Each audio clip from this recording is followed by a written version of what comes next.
Hey guys, what's up? It's BigJackFilms here, and welcome to another live stream. And yes, you have seen it right. We hit 3,000 subscribers. Holy fucking shit! I mean, this year early on, we hit 2,000 subscribers, which was a major breakthrough for us. But now we've hit 3,000 subscribers. Oh my god! Thank you all so much for supporting this channel for the last few years, and actually for the last 10 years for those who subscribe to my old channel. But yeah, we hit 3,000 subscribers, so we figured we'd do a live stream for you.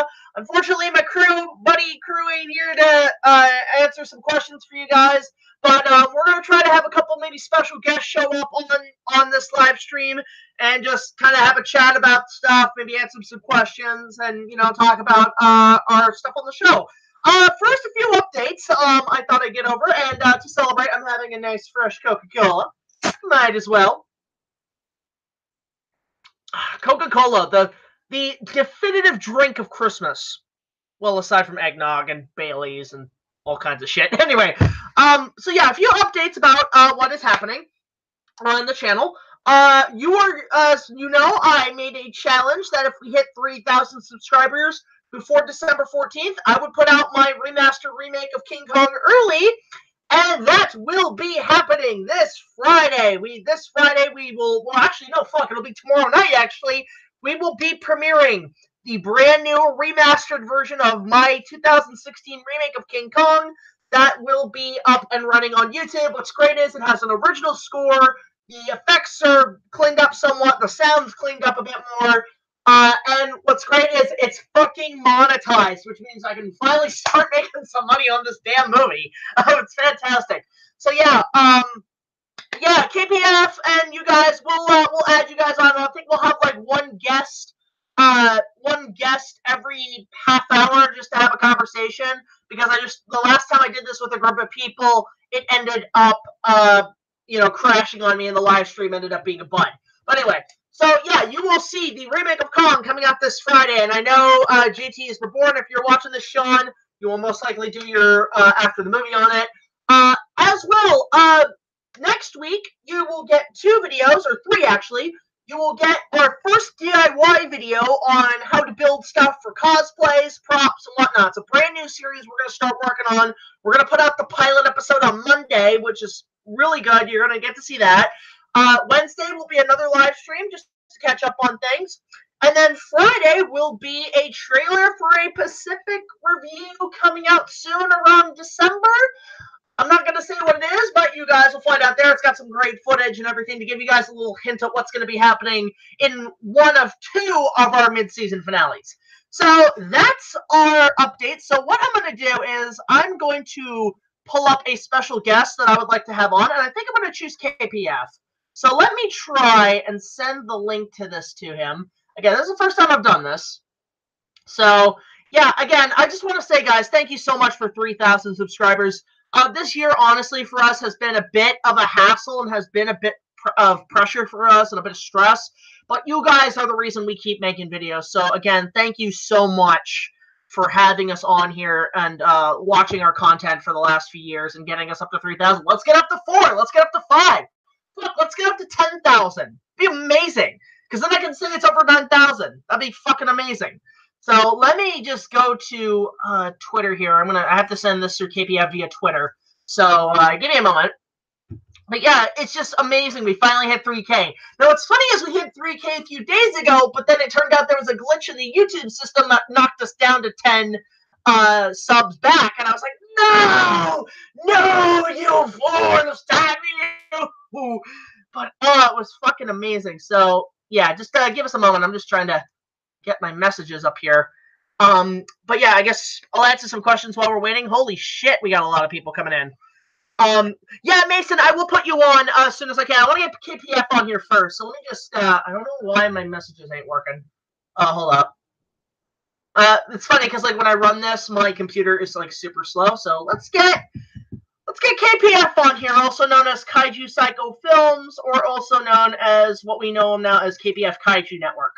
If you guys don't know who he is, he's one of my favorite Godzilla YouTubers, and he has been giving us a lot of insight and rumors about the upcoming legendary MonsterVerse production. So I'm just gonna get a link for him here, and hopefully he receives that. And let's see if we can get KPF on here.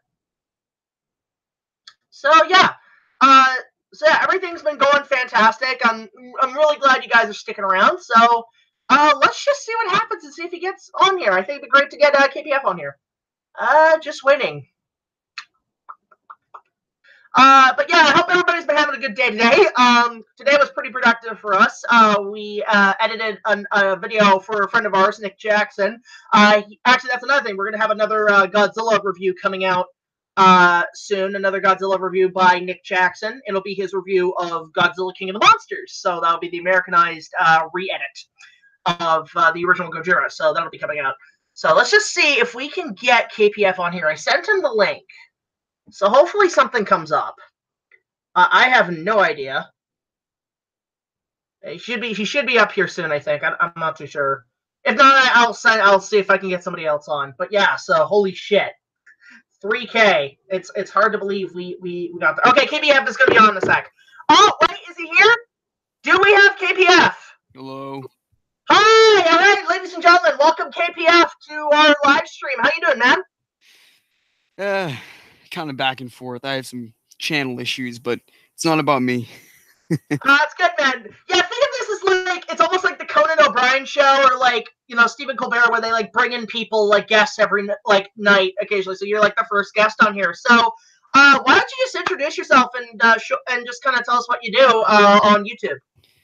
Well, I have a YouTube channel where I do mostly MonsterVerse news, and basically that's the bulk of what I do, but I've started expanding to other stuff like reviews and some documentaries here and there, and sometimes I feature stuff from other creators, and I have a podcast, so it's kind of all over the place, but mostly it's MonsterVerse news. That's great, man. Yeah, you got any projects you got lined up or anything, documentary-wise or whatnot? Nothing for the documentaries right now, but I kind of changed the layout of my channel, but actually, if you look at my channel art, it's basically a schedule of when I'm planning to implement, probably around Christmas time. It's you see that? Yeah, I always like it when like creators have a YouTube schedule, because I remember back in the day, I don't know if you know who Forest Fire 101 is. He's the guy who did the Duck Song video. Yeah. He used to, like, I don't know if you know of all his old Lego Batman videos they used to do, but he always used to show like a schedule of like, or like a production kind of percentage of how things were going. I like to do the same. So any of my projects I'll put on our Facebook description to just kind of show what we're working on and what percentage they're on. So it's always good to have a schedule for stuff like that. But yeah, any new, what's the latest on Godzilla vs. Kong, actually?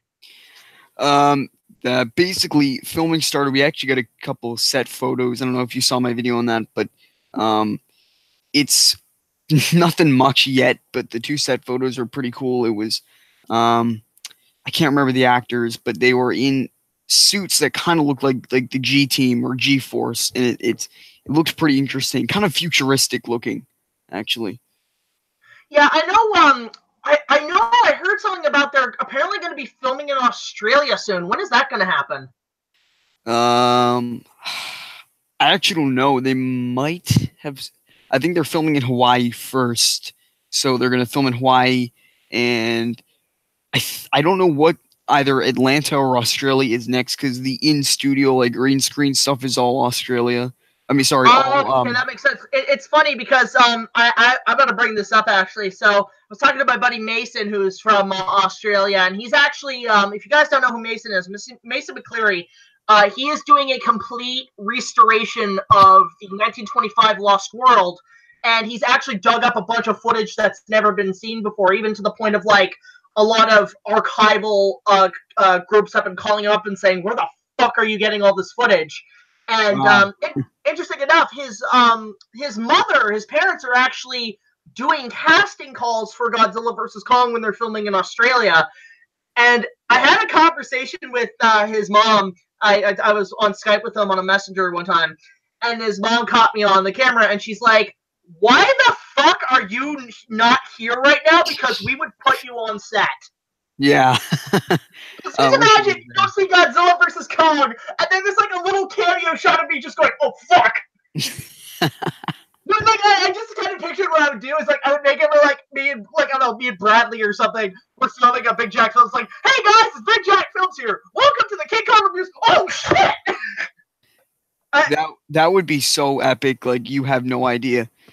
Yeah, like so that true story that happened. Like, and I've been tempted to say like I would love to do that, but at the same time I'd be like, I don't know how the fuck I can afford a flight to Australia. But if I could, I would definitely jump the shit on that because that's a dream come true. Honestly, yeah, like I'm on the set of a King Kong movie. My work here is done. Yeah, that'd be a great location to film an episode of King Kong Reviews. We're here on the set of Godzilla versus Kong. Funny enough, I am planning my trip to New York City soon to see the musical coming out. And one of the things I'm actually going to do on one of the days is go location scouting to all the places where they've shot the previous films, most notably 76, because there's certain angles that I know were shot in Manhattan that I would love to just recreate. Like, remember that bit in the 76 remake where, like, while Kong is going across the Queensville Bridge, there's that shot of Jack and Dwan just going through the streets, and like for some reason Dwan just always looks drunk, and she's just like, "Buy me a drink, will you?" And he's like, "Come on, 10 more blocks and we'll got a key to a great apartment." I know exactly where that was shot, and I want to go to that exact angle. So like just that kind of kind of like how James Rolfe does his kind of location videos where he like kind of shows where certain films were shot. Yeah, it's neat. Yeah, so yeah, you've got a couple of projects coming out. What reviews can we expect from you, man? I think, me and Nick Jackson are doing Pacific Rim Uprising and Rampage. Probably Pacific Rim Uprising first, since I do own that. And Kong Skull Island is coming eventually. But all right, any chance of reviewing any because I know right now Nick Jackson is heavy on the Jurassic Park videos. He's finally getting to reviewing those. I joined him for the first two. Are you going to join him for any of them? No, I haven't seen the Jurassic Park movies.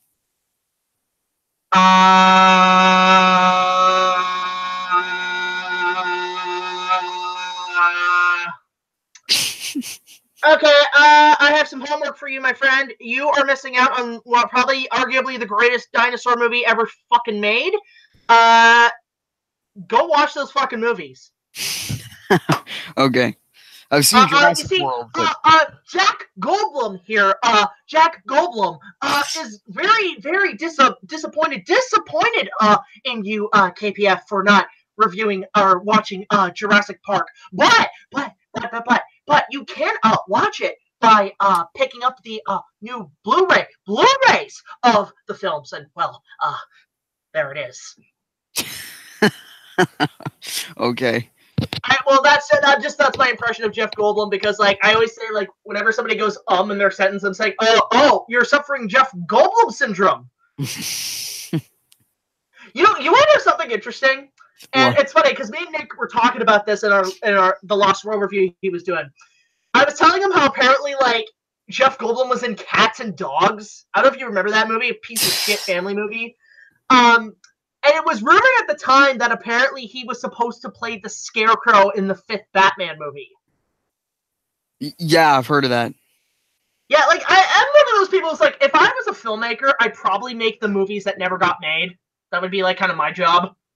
Do you mean the 5th, like, Joel Schumacher Batman? Yeah, it was supposed to be Batman Triumphant.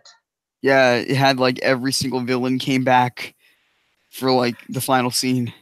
See, I didn't care much for that. I thought that was kind of silly. But if they had made it where, like, say the Joker did survive, you have Harley Quinn, you have the Scarecrow, I would have been okay with that, honestly. Like, I think that and know what would have been better? Maybe like Robin finally leaves and becomes Nightwing. Because honestly, I thought Chris O'Donnell was a solid Robin. Yeah, he was alright. You know, and that's another thing. When is the DCEU going to bring back Robin? That's like, true. I honestly want him back. I want Robin back because it's like I think he's essential. Yeah, I can see that. But I mean, well, I think they technically do have him. He's just dead. Yeah, it's Jason Todd Robin. But I wonder where like, where the hell is Dick Grayson in all this?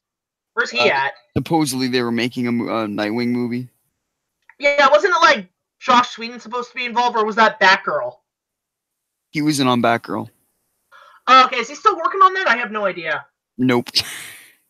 Okay, I have no clue what's going on in the DCEU. Is Ben Affleck still attached to Batman? Nope. Fuck! He was the closest thing we had to like a Kevin Conroy live action Batman. Yeah, him and Henry Cavill they're basically done. See, you know what they should do? I think here's my concept of what they should do with the DC stuff. Instead of focusing on making a continuity-driven universe, just make movies about all these different superheroes. Like, you know what? Hell, make a sequel to Tim Burton's Batman. Get Michael Keaton back. Get Tim Burton back. Make like a proper sequel. Do a sequel to fucking Superman Returns for all I care. Do like spin-off like sequel movies to certain already continuity-driven films, and then decide to do with it whatever you want to do with the team up. Maybe do Crisis on Infinite Earths. Yeah, that'd be cool. Like that's how I always thought they could up Marvel, is if they do the multiverse. Well, they were gonna do the Flashpoint movie, but that got tossed around to like 10 different directors. Yeah, I mean, like for example, like if they did Crisis and Henry Cavill was still attached, have a scene where he meets the Christopher Reeve Superman. Obviously, he'd be CG like Leia was in Rogue One, but have him where he flies and he just says, "Hey, it's all yours, man. You take on the mantle." Just as more respect to the classics, because nothing tops Christopher Reeve. Well, I mean, does Nick Jackson think that Henry Cavill is the best Superman? Yeah, he does. And you know what? I thought Henry Cavill was good, but he was just stuck in a shitty Superman movie. Yeah, well, not shitty, just the fact that it was like poorly edited and completely like it was poorly edited and it was too dark. I still liked it. Like, I liked it, but I just feel like there was just too much, a mix of, like, the editing was crap, it was too dark for a Superman movie, and the parts that pissed me off the most were not only the Jesus symbolisms, but also there was a lot of 9/11 symbolisms in that movie. I didn't like that. I did not like that. To quote Jimmy Norton in Spider-Man 1, he stinks, and I don't like him. Oh my god, I love Spider-Man 1. Well, I love Spider-Man 1, and it's like, that's another thing. Like, I don't know if you ever saw Movie Bob's video on how to fix Spider-Man in the Marvel Cinematic Universe, because what he had said was, instead of casting the new kid, which, granted, the kid's great, as Spider-Man, but what they should have done is have it, instead of Tony Stark going to, like, a high school kid who's Spider-Man, he goes to a high school student for science class, like a teacher. He goes to a high school teacher of sciences, and it turns out to be Tobey Maguire. That would be great. Yeah, because think about how much nostalgia that would get, like, and get the Danny Elfman score coming back, like, and then that would mean that the first 3 Spider-Man movies were canon to the MCU. Yeah, and I thought that was a great video. Like, and I really wish they could have done that, because then it would have been a big fuck you to those amazing Spider-Man movies. Because I like the first one. Second one's a waste of time. They were both a waste of time. Yeah.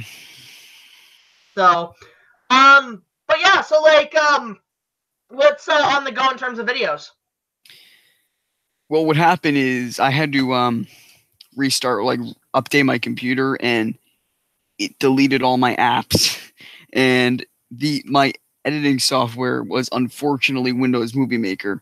So yeah, every video I've ever made has been with that. So I use what I have very well, and basically it's gone from the internet. You can't download it anymore. So I had to go in like the Wayback Machine, like, internet thing, and had to re-download it. It's a huge process, so it's might be a little while till I can make an actual video again. So yeah, here's the thing. Like, when I was doing my early YouTube videos, a lot of what you originally used, because I used to use Windows XP for computers, for God's sake, in high school.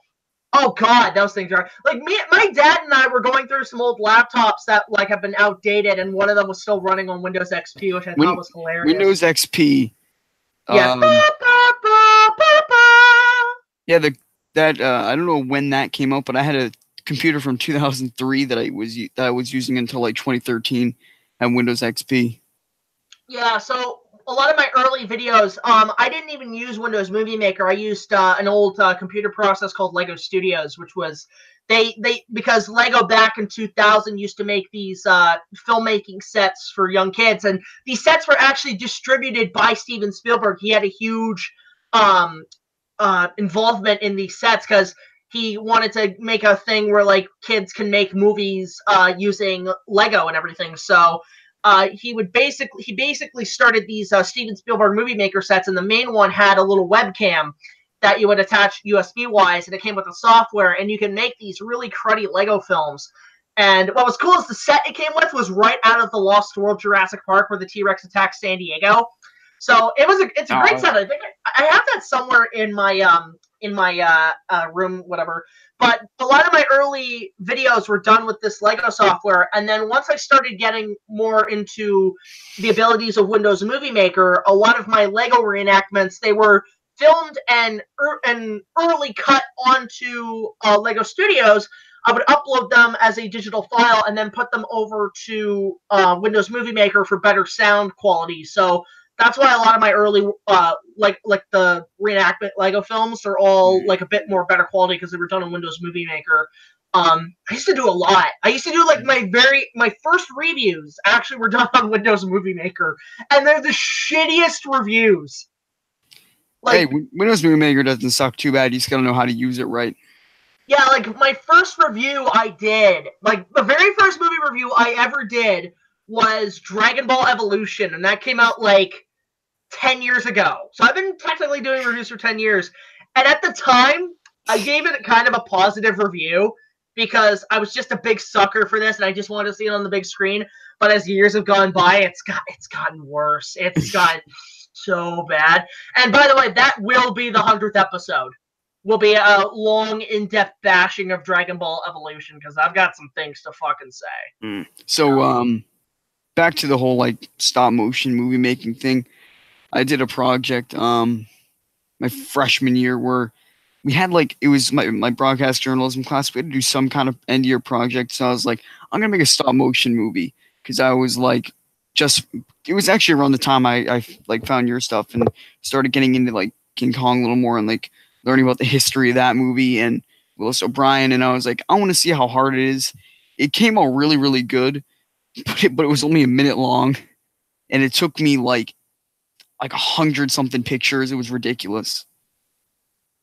Yeah, because that's the thing with stop motion. It is a major process. I mean, I was able to learn early on thanks to like a lot of the DVDs and stuff I used to watch. Because my film education was bonus features on DVDs, commentaries, and eventually YouTube started to become a huge thing for me. So, well, honestly, man, if you want to ever get into animation or if you want a really good editing software for a decent price, the program I use is Pinnacle 21. I know they just updated to 22. It's a really good software. It's Avid program, and the reason I've been sticking to that is because it was done by the same people who did Lego Studios, but it's just their more basic editing software. So if you want something that's not as expensive as Adobe Premiere or Adobe After Effects, Pinnacle's your best bet. Alrighty, check that out. Yeah. So that's the better one. I think you can find it at most stores or online or whatever. It's not half bad of a price. And what's great is that it's not like a subscription where you have to pay monthly. You just pay the full price and you get to keep it until you need to update it. Yeah, that's nice. Like, yeah. See, nowadays you don't get that anymore. You have to like pay monthly for like everything now. Like video games, for God's sakes. You think you're only paying for like a whole game? No, you're paying like part of a game every month. So dumb. Yeah, they don't. Yeah, because they no longer sell you the full game. They sell you like a half-ass version. It's like if you want to play the actual game, spend another $100 in packs. That's another thing too. It's like when I was growing up, games were like $50 back then, and now they're like $100. I'm like, I can't keep up. Well, I'm not much of a gamer anymore. The only times I play games are like computer games, and I know how to code games. That's about it. Yeah, me, I'm gonna stick to old school consoles. My all-time favorite game console is the Super Nintendo, and I think I have over 100 games for that. Although, it's funny because like some of the games I want are super pricey. Like just the cartridges alone are between $100 to $200. One I've been wanting to get for a while, and I finally got was Turtles 4 and Turtles in Time. Great game, by the way. Great fucking game. And I ended up paying like $16 for it because it was like, because at most cons it's like $200. Yeah. My favorite game system still to this day, and the one that I grew up with, is PS2. I can still play that. It's so fun. I've never played a PS2, although I played it at my friend's house back in the day, but I was more of an original Xbox person, so I was like OG Xbox. But there are a few games on the PS2 too I do want to play, like for example all the Dragon Ball Z Budokai games I remember playing at my friend's house, and they were fucking amazing. There was Star Wars Bounty Hunter with Jango Fett. I remember playing that. That was a good game. I think what else. And also there's a couple of the Inuyasha games I've actually been tempted to play. Essentially. By the way, I don't know if you watch much anime, KPF. Like, do you watch any at all? Nope. Not even the Godzilla anime stuff, eh? I guess you don't watch that. Well, all I've heard is crap from that. All I've heard is crap. I saw Monster Planet. It was it wasn't bad, and then I didn't see City on the Edge of Battle, mainly because the title was too long, but also because all I heard was complaining, which I guess isn't a good reason not to watch something, but it seems almost unanimous that everyone hates it. And in the Planet Eater, it doesn't look any good. So, yeah, I'm gonna wait until they're all done, and then I'll probably just take a quick glimpse at it. But it looks like it doesn't hold my interest, especially the fact that the majority of the animation is CGI when it just should have been a pure anime. Yeah, it felt kind of like stuck in the middle. It's like, what are you trying to do? Are you trying to be 3D animation, or are you trying to do anime? It looks as bad as Star Wars Resistance. It looks like that bad a quality. I haven't seen that, so. Yeah, I mean, like, I will give credit that Godzilla at least looks like a, I like the idea that he's basically a mountain. I do like that concept, but I mean, I haven't heard much about what's going on with that show. I think the anime was kind of bound to fail, because even from the very beginning, like, the first news we had about it was, oh, Godzilla's a plant, and it was like, okay, we're already off to a bad start. And then that didn't really end up bothering me, but it was sort of doomed from the beginning. Yeah. Don't worry, guys. It's just my dad. I think he's just looking for something. He can say hi to the people live. This is live right now. We're live. Yeah, my dad does a bunch of cool shit, so. Right now, I'm looking for a blank CD. Oh, DVD or just CDs? That'll work. All right. Or they're all DVDs. This is the first time this has happened on one of our live streams. We've actually, like, my dad would just walk in, but there you go. Sorry, guys. All right. Welcome again, everybody. Insert audience sound effect here.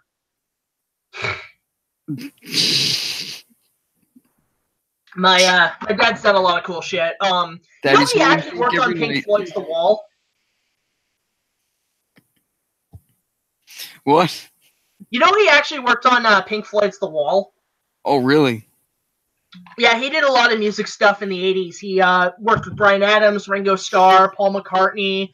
That CD thing right there, that's actually the launch for the Dirty Dancing soundtrack. He got that working. He did a lot of shows back in the 80s, so that was a fine dandy. The only person... Oh, and my mom also worked with David Bowie, so that was actually pretty solid. Yeah, it's pretty cool, actually, like, because my family does come from some form of the show business, so I do get kind of that, but whereas... What? You have some big shoes to fill, then. You have to top that. I know. Well, theirs is more music, I'm more film, so that's just the only difference in terms of connections.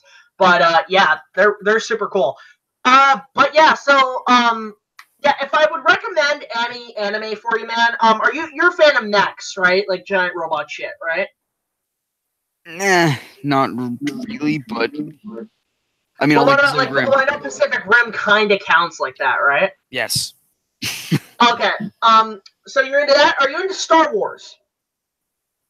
I used to be, but I don't, not as much now, but yeah, I'd say I probably am. Okay, there's the anime you should watch. It's on YouTube. Like, you can find it, and it's the original dub. Watch Mobile Suit Gundam Seed. Because if you saw Ready Player One, and there's the whole Gundam bit that happens with Mechagodzilla. Don't know if you've seen it yet, but anyway. That was awesome. Yeah, so Mobile Suit Gundam Seed, that's my favorite Gundam show, because think Star Wars meets Top Gun, but instead of, like, X-Wing fighters and shit, they're flying Gundams. Yeah, it's a dope show. I'd actually recommend it. It's only 50 episodes too, so you can like just skim through it. All right, I'm gonna check it out. All right. Well, yeah, I just wanted to get that's the first guest we have on here. So yeah, I'll definitely put after this live stream. I'll put KPF's channel in the description below. You guys KAIJU can subscribe, and again, thanks a lot, man, for coming on. Thanks, Jack. And by the way, it's KAIJU Network now. Officially KAIJU Network? Okay, because at first it was KAIJU Psycho Films, then it was KPF KAIJU Network, and now it's KAIJU Network, because I don't know what to call it on the website. Originally, it was KAIJU Psycho Films, then it was KPF to shorten that, then it was KPF KAIJU Network, and then it's KAIJU Network. So okay, I'll edit that on the website. Smooth transition. I'll take note on my website from the people who run my website to get that fixed up. But you can still call me KPF if you want. Oh yeah, no problem. But the channel KAIJU Network. But yeah, thanks for letting me on. Congrats on 3,000. I just hit 1,800 the other day. Just got the community tab. So yeah, dude, you're getting up there. I'm surprised. Like you're getting up there with like. Cause I'm trying to think what other kaiju Godzilla YouTubers are out there. Like I know there's D-Man1954, and I don't know what he's at right now. Oh, I think he's like 40 something like that. It's ridiculous. He's way ahead. I think he's kind of taken the ranks where Goji Fan 93 was. Yes, and by the way, if you haven't seen dude Parakokic that I think I brought him on a stream with you before. He's good friends with Goji Fan 93, and Goji Fan 93 is actually coming back with a new channel, but it's basically a personal channel, so it's about like everything he likes, but it does include like Godzilla and stuff like that. So yeah, because I was concerned because I'm friends with him too. I actually first met him for the first time at G-Fest, and great guy to talk to, really cool guy. He loved my film, and he was a really fantastic supporter. I have him on Facebook and everything, but yeah, I was concerned because I was like, why is he taking down his channel? But I guess he just wants to rebrand, essentially. He wants to like rebrand into something. Yeah, he said that like his only problem was like he didn't just want to be known as like the guy that likes Godzilla, and he knew that if he kept like the channel, he felt like he would always be forced to do Godzilla stuff, which I kind of get. So like he's doing it on his own pace now, and the channel's launching January 18th, I think. But just a little shout out there in case nobody heard of that, because good guy. But yeah, anyway, oh yeah, we were back to like big channels. Basically, it's D-Man and Method KAIJU. He's got like 14K. But out of like the news YouTubers, I'm like top 5 probably. I'm really proud you're able to do that, man. I mean, between the Godzilla YouTubers I know that are pretty much on the ranking side for me, it's you and Nick Jackson I consider like the best ones. I mean, JTIsReborn is there. He's like, you guys are like the top 3. And the first time that I ever came into contact with you is when you did the little kaiju tag that I tagged you in. I had, I think, 300 when I tagged you in that, so it was... Yeah, man, you've really come a long way. I'm really proud of I slowed down a little bit because there was a point where I had 300, and then I hit 400, and every week I was getting about 100, and then it slowed down at 1,000. You need to start, because now that you have 1,000, I think you can start getting monetized. Yeah, I'm gonna do that soon. Actually, I'm setting that up. Yeah, dude, because honestly, like the first bit when you start making money, it's good money. Like it's good money, and it will be a nice little job for you to do. Like it'll make it more of an employment. I already have 2 other jobs, so that'll help. All right. Well, anyway, thanks for coming on, man. We're gonna get the next guest on, and don't forget, guys, go ahead and subscribe to KPF. He's a really great Godzilla YouTuber. KAIJU Network. KAIJU Network. All right. Thanks, Jack. All right. Take care, man.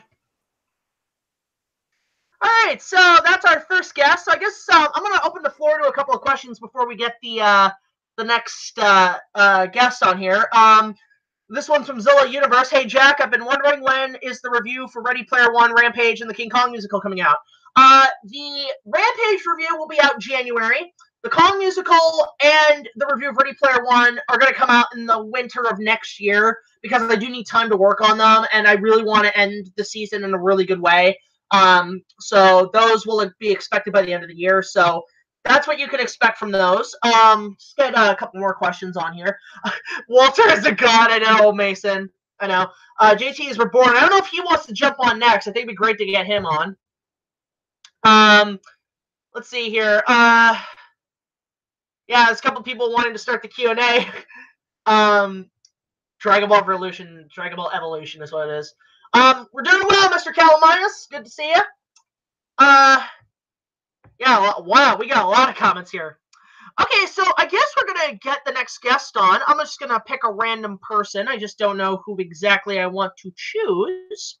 So let me just get the link here. So yeah, so KBF's a great guy. No, I think we're going to, let's get, can we get, okay, let's get JTIsReborn on here, because I think he should be our next guest here for our channel stuff. So let me just go to Twitter. Yeah, I wonder how many people do we have on this live stream now? Wow, we got a lot of people. A lot of people watching. Yeah, I know these are normally like super late, everybody, but it's just like because these are really the only time I have time to do it when it's like a little bit more quiet around in terms of doing these live streams. But if I could do them earlier, I would. So, all right, let's see. So let's get JTIsReborn on here and see if he's gonna show up. Let's see. I'm just gonna send him the link. Boom. Let's hope this works. You don't have to. Let's see what happens. All right. Let's see here. Is he coming on? I have no idea. Let's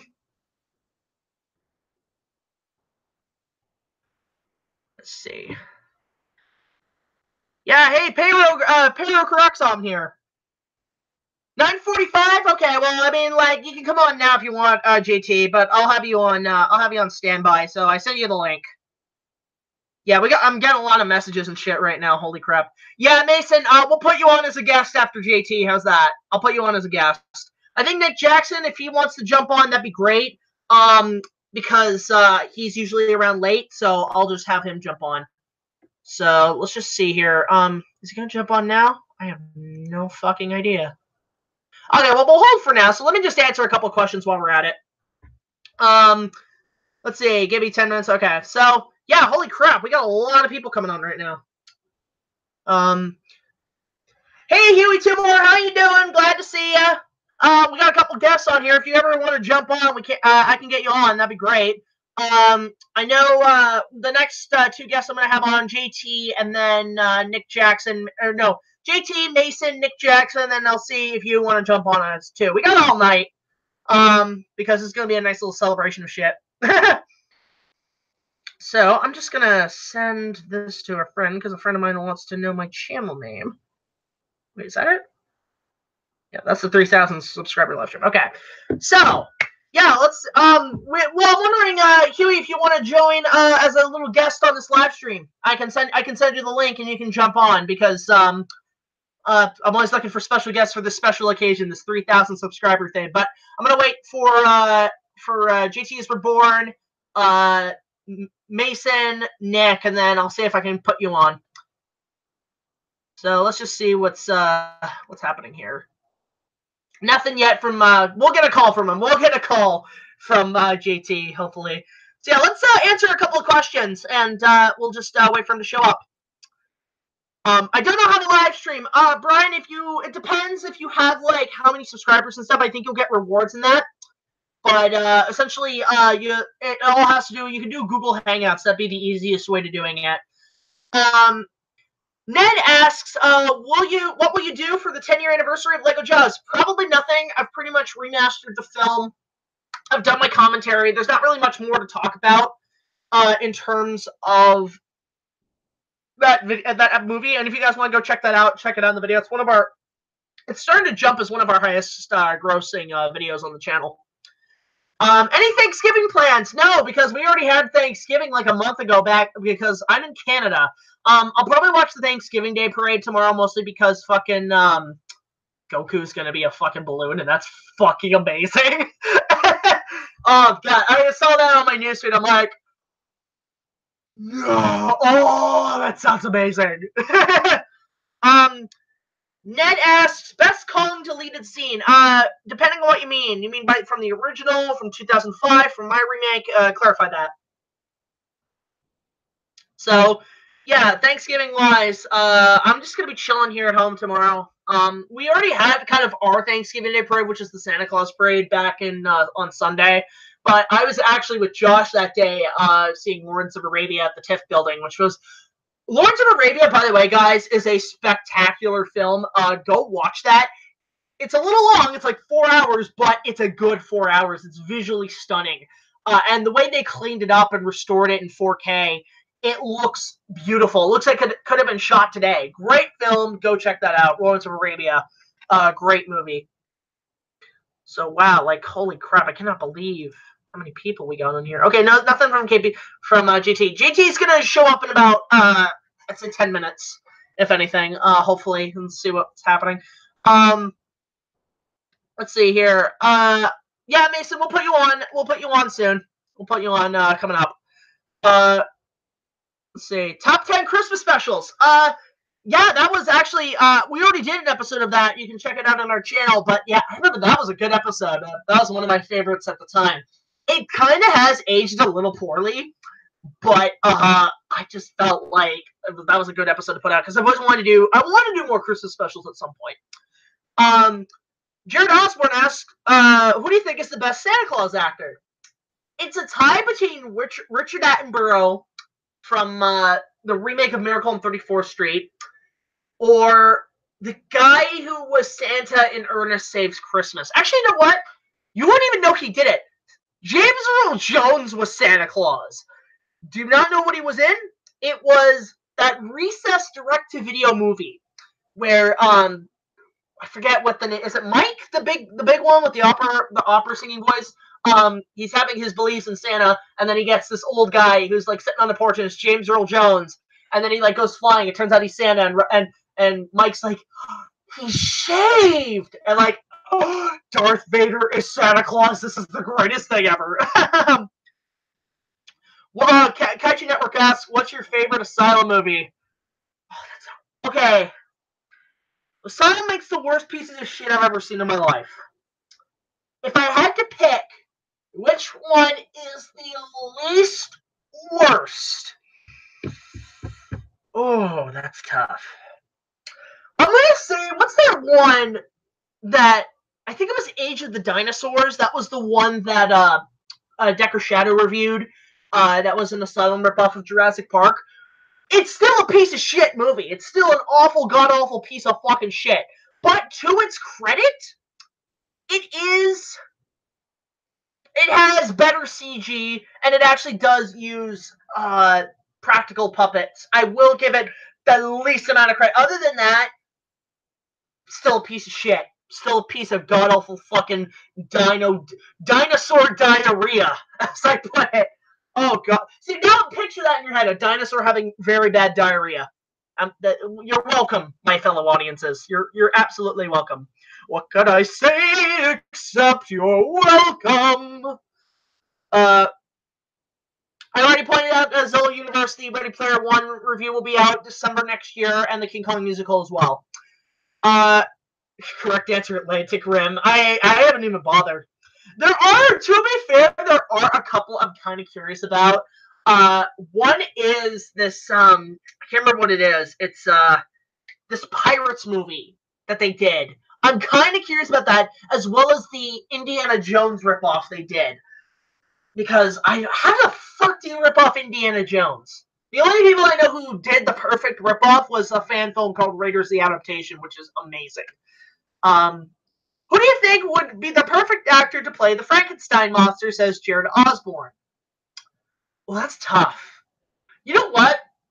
I'd say the guy who plays the Mountain in Game of Thrones. He'd be a good Frankenstein, because that guy's fucking huge. Holy shit. He'd be a great Frankenstein. You gotta get somebody tall. You gotta get an Andre the Giant to be your Frankenstein. In terms of Dr. Frankenstein, I'd like to see Tom Hiddleston. Tom Hiddleston as Dr. Victor Frankenstein would be amazing.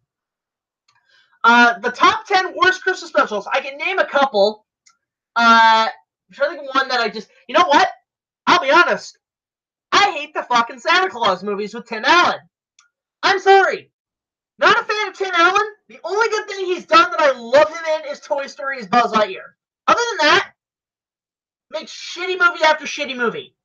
I hated the Santa Claus movies. They were boring, they weren't funny, and they're just annoying.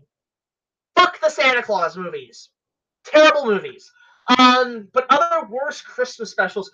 Okay, anything that's the Nutcracker that dwells away too far from the source material. Not a fan of. Not a fan of, like, especially that Disney one that just came out that was fucking terrible.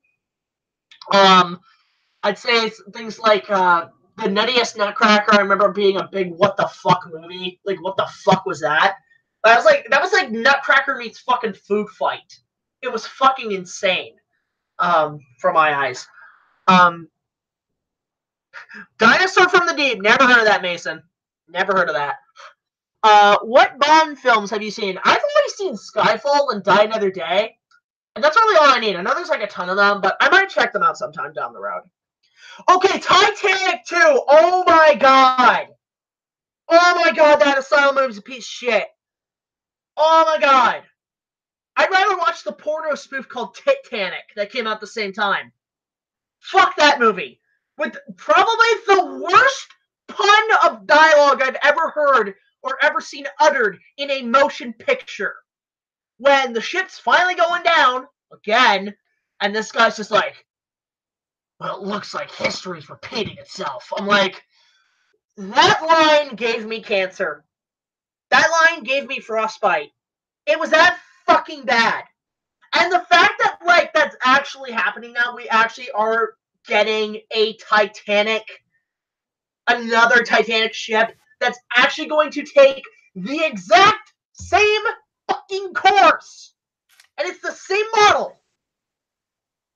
Okay, unless this is like a medieval reenactment where you get to see the fucking thing sink, and it's an actual sink simulation. No! No! You're fucking wrong! Oh, God, yeah, like fucking the Titanic 2. Terrible fucking movie. Find Tim Allen's Galaxy Quest, okay? I heard that was alright. The worst movie I think I ever saw him in was Zoom. You guys remember that movie? It was that superhero movie that he did. I remember seeing it in theaters. It was so bad to watch. So bad that I remember I was in the theater, and up on the top of the screen, I'm sure they fixed it for later releases, you can see the boom mic dangling from the top of the screen. It was that bad. Like, they had worse boom mic problems than the Back to the Future ride. Fucking garbage movie. I'd rather watch Sky High. Hey, I'd rather watch... Oh, so, hey, here he is, JTIsReborn. Sorry, I'm going on a tirade of how much the Tim Allen movie Zoom sucks. Oh, I've never seen it, so... Okay, it's so bad, right? It's a superhero movie with Tim Allen. It's a piece of shit. I remember seeing it in theaters. It was such garbage. You could see the boom mic in every other shot just dangling like this. Amazing. I'm not kidding. It's fucking garbage, but I remember that clearly. But yeah, we have JTIsReborn here. How you doing, man? Good, good, good. Just, you know, family's in town. Thanksgiving's tomorrow, so I'm all amped up for that. Yeah, but somebody was asking me on the chat, are you going to celebrate Thanksgiving? What are you doing? I'm like, no, because we already fucking had it back in October. That's right. I have friends from Canada. They're like, happy Thanksgiving. I'm like, happy Thanksgiving to you from Canada. Yeah, it's funny, too, because, like, if anything, I'm going to watch the parade tomorrow because they made Goku into a fucking float. I saw that, and that's insane. And I'm just like... I'm like, Now, should have been Vegeta. if they make Android 18 into a float, I'd be like, take my money right now. I'm buying that fucking thing, and I'm gonna put it on my front lawn and piss off my neighbors. Or put a perfect Cell one, since he's the best. Yes! No! Make it the perfect cell where he's about to explode. Oh, so imperfect? Or semi-perfect. Semi-perfect where he's gonna blow up the earth, but he's like a giant Thanksgiving Day float. Be like, such missed opportunity. Yeah, so it'll be like in Batman 89 when the balloons start to expand and like before they blow up. My balloons. Those were my balloons. He stole my balloons! Why didn't somebody tell me he had one of those things? And then the best moment of all, Bob Gun. Gun. You want to know something funny? If you you saw my, have you ever seen my remake of Kong? No, because I was waiting for the updated version. Okay, there is a character in the movie who, if you remember my Mask of Zorro review, our buddy Evan Matthews, who played Captain Roth, he is a character literally inspired by Bob from Batman. Bob is the best though. Like Bob shows up, he's the most loyal servant of all time, and then he He just had his own fucking action figure. Bob the Goon. Yeah, I like he's probably gotten so many people to get him to sign that action figure. Oh, I wish I had one so I could have him signed. I actually was very fortunate enough like a month or two ago to catch like a screening of Batman 89 on the big screen, which was amazing. There's probably going to be a couple screenings of it for the 30th anniversary. Oh, coming up next year. I'll go again. I think in terms of movies that I own the most, that's the one I own on the most different formats. I have it on VHS, DVD, Laserdisc. I don't even have a Laserdisc player, but I have a Laserdisc of that movie, Blu-ray, and I don't think they've. You know what's fucking hilarious is that I had the guys up one night and we watched a bunch of movies on different formats. So we watched Avengers on Blu-ray, and then we went downstairs and we watched Batman 89. Josh brought his copy of Batman 89 on Laserdisc, and we watched it. The quality is such shit. No, because it's weird. Because at the same time, as much as the quality was terrible, at the same time, it gave me flashbacks to when I first watched the movie. Because I remember when I was a wee boy, and I was heavily into Batman, and we were at some sort of Christmas, Thanksgiving family party. This is back in the early 90s. And somebody had a VHS copy of Batman, and we watched it on this little shitty TV in the corner of the bedroom. And I remember, because here's the thing with those first Tim Burton Batman movies, because as a young kid, those scared the shit out of me. I was never terrified. Like I can't remember the first time I saw that film. And speaking of that VHS, you can't forget those classic promos on the front. It had the Alfred and the Diet Coke, and they had like that's like the best Diet Coke commercial I've ever seen. Funny thing about that, like when I did my 100th video special, it was like my friend and I, we decided to just like look at old VHS tape promos. That's the one, if you remember, I shared on Twitter. It was like the Rugrats movie opening, where it's the one where the guy's like they had the cat dog short. It had the cat dog short, and it had the Peanuts videos like promo, but instead he's like, but instead of saying that, he's like, you want to talk about penis videos, kids? I'm like.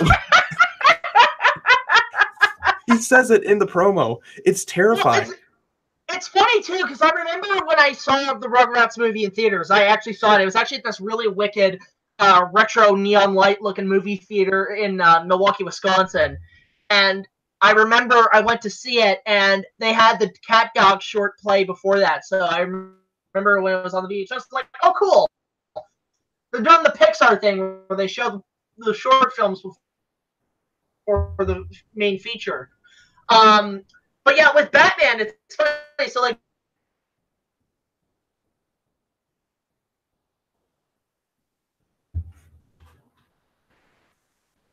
And the signal is going away.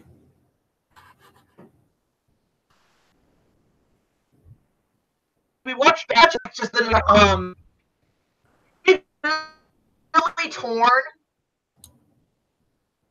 with having signal problems. Yeah, like it literally just cut off like as soon as you were like, oh yeah, this cool neon theater, and then boom. Disappeared. You still hear me, man? Yeah, I can hear you right now. Hello? It's kind of like laggy.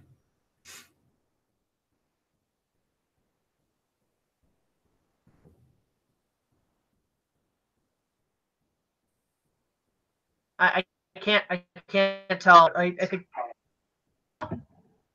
Okay, it's just technical. Oh, yeah, because my wife. When I'm just gonna. Good. So to the we run here. Can you hear me? Hello. Hello? Okay, you can still hear me. Okay.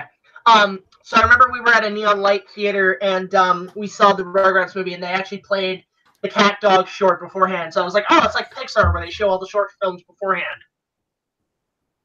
Oh yeah, like that was it's pretty legit. Like I rewatched that not too long ago. Like every time, like it's just like goddamn Charlie Brown promo at the beginning. I can't stop laughing.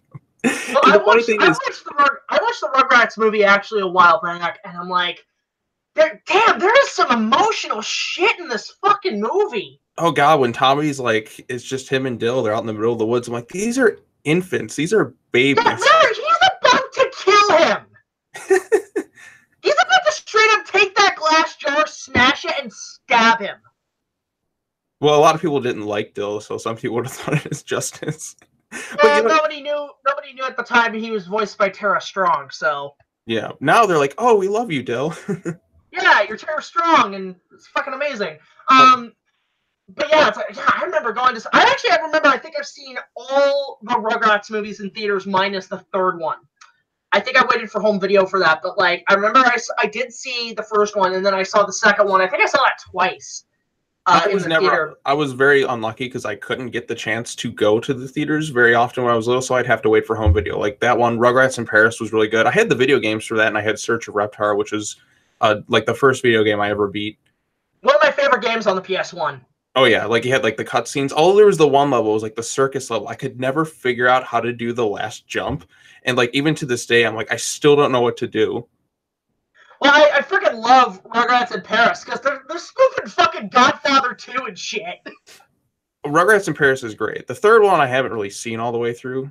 It's a crossover with the Wild Thornberrys. Yeah, I'm aware of that one, but it's honestly pretty solid writing for a crossover. Like it does come off a little bit like fan fiction, but at the same time, it actually does work in terms of the continuity of both shows. Mm-hmm. But then that would technically also mean that in the Rugrats universe, there does exist the supernatural. Yeah, kind of. I mean, I wouldn't doubt it. I mean, I heard they were doing something where they're going to bring all these different shows and cross them over. Well, yeah, because they're doing the Nickelodeon cinematic universe. You know what? Everything's a shared universe now. Yeah, it's gotten insane, and I'm insane, so you might think it's normal. But you know what? We can't beat the dark universe. Oh God! You know what? If Universal really wants to bring these monsters back and just say fuck it, let's do a team up movie without any continuity, make a Castlevania movie. Oh yeah, absolutely. Get the rights from Nintendo or whoever owns Castlevania. Just make a fucking Castlevania movie. Oh, that'd be great. Yeah, my biggest disappointment of last year was The Mummy for a few reasons. I wanted it to relaunch that universe so badly because that's like my introduction to horror. I absolutely love like what Universal did back in the 1930s to like the 1950s. Like that to me that's the golden age for me. That's what initially got me into things. I used to have the VHS collection, like a good chunk of them, not all of them, but like they had that amazing cover art and, you know, all sorts of like great movies and that good acting all around. And this new one was supposed to relaunch. I'm like, yes, finally, the original Shared Universe studio is coming back. And it sucked. And then, worst of all... I haven't watched it yet, but I'm saving it for Mummy Month because I know it's absolute ass. You know what? Here's what they should have started with. They should have had the Brendan Fraser, at least the first two Brendan Fraser mummies. And the Wolfman. Yeah. Like, the first two mummies and then the Wolfman as the start of it, and then build from that. Yes, and the worst thing about the Mummy movie... They cut out his scream from the trailers. The part that I couldn't stop laughing about. They cut it out of the movie. You know, where he's like, Hua! Oh my God. He's like, Tom Cruise is Wilhelm. They took that scream and edited over a bunch of clips. Like, they took it from Spider-Man 2 where, like, Peter screams and MJ's like... Oh my God. They edited it to, like... They took the scream and added it over the T-Rex in Jurassic Park, where it's like, oh my God! It's like, Whoa! And just think, the Dark Universe, Guillermo del Toro was offered control of it, and he declined, and he's regretted it ever since. Okay, because here's the thing with the whole Dark Universe thing, because I think I know how they should do it, is that they should make it about that, like, because you know what I love about at least the first 3 big monster movies, so Dracula, Frankenstein, and the Mummy, that Edward Van Sloan, even though he's playing different characters, he's the same fucking character in each movie. Basically. I think what they should have done is have it follow him as the central character who just goes from town to town doing a job slaying and capturing monsters. Yeah, I think that's a great idea. Or if you want to do a slasher universe, my concept for it is create like an Arkham Asylum type setting for all these different characters where they each get captured at the end of each movie and then they get put into this asylum and then you have it maybe or something like they get broken out, like cause havoc on a town or something. Yeah, like it's called fucking what is it, Monster Squad 2. Exactly. But it's got like Freddy, Jason, Michael Myers, Leatherface, Chucky, Leprechaun. Mm-hmm. But actually, yeah, so like the whole thing is like I would make it about him and like make the first film Dracula and then have it where am I cut out still? It was just a little bit. I can't tell. I might be cut out for a sec because the water turned out. I don't know. Well, Okay. you know, Can you hear me now? Charm, right? Yeah, I can hear you now. Give it a minute. Okay. Yeah, we might be having technical problems again because of the water heater. Mm-hmm. Yeah. Here, maybe Okay, shut can off you hear your me now? cameras. Okay, so where was I? They should have started. Yeah, they should have started with Dracula. Yeah, that's fire because yeah, give it a. You good? Hello? I can't tell. Hey, hello? Yeah, like it keeps jumping in and out and lagging. Yeah, it's just because my water heater causes a power surge on the Wi-Fi, so it might cause a bit of a lag sometimes. But anyway, so can you hear me now? Yeah, I can hear you now. Okay, so Dracula. You know what they should cast as Dracula? Benedict Cumberbatch. Oh yeah, I could totally see that. With his smog breath, he'd be like his smog like dialogue. He'd be a great Dracula. I actually liked Luke Evans when he played him in Dracula Untold. I thought that was a good start. That was fucking lame. He was good in it though. And then what was it? Charles Dance was good in it too. Yeah, but I'm sorry, not Dracula. Nothing's gonna top Lugosi or Christopher Lee for me. But yeah, in terms of Frankenstein, Dr. Frankenstein, I would actually cast Tom Hiddleston.